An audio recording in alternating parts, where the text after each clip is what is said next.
Doctor Baba Saheb આંબેડકરની 135મી જન્મ જયંતિ નિમિત્તે આજે જસદણ શહેર અને ગ્રામ્ય વિસ્તારમાંથી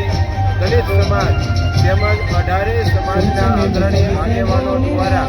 આજે જ્યારે ડૉક્ટર બાબા સાહેબ આંબેડકરની જન્મજયંતિ નિમિત્તે એક ધાર્મિક વાતાવરણની અંદર જે ઉત્સવ હોય એવો ને એવો ઉત્સવ ડૉક્ટર બાબા સાહેબ આંબેડકરની જન્મજયંતિ નિમિત્તે જસદણ શહેર અને ગ્રામ્ય વિસ્તારમાં છે. કારણ કે ડૉક્ટર બાબા સાહેબ આંબેડકર એ માત્ર છે દલિત સમાજના નહીં પણ આ દેશની અંદર જો સૌથી અગત્યનું નાના માણસો માટે અને વહીવટી પ્રક્રિયાના ભાગરૂપે જો બંધારણ આપ્યું હોય તો એ ડૉક્ટર બાબા સાહેબ આંબેડકર છે. એના જ ભાગરૂપે અત્યારે દલિત સમાજ,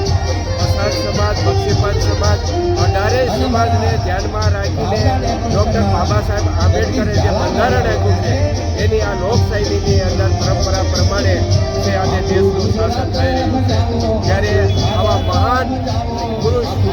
જેને વિશ્વ વિભૂતિ કહેવાય, આ દેશના પણ વિશ્વ વિભૂતિ તરીકે ડૉક્ટર બાબા સાહેબ આંબેડકરનું આપણા દેશ માટે, જે 18 સમાજ માટે આ ગૌરવની વાત કહેવાય. જ્યારે એના જન્મ જયંતિ નિમિત્તે આપ સૌ બધા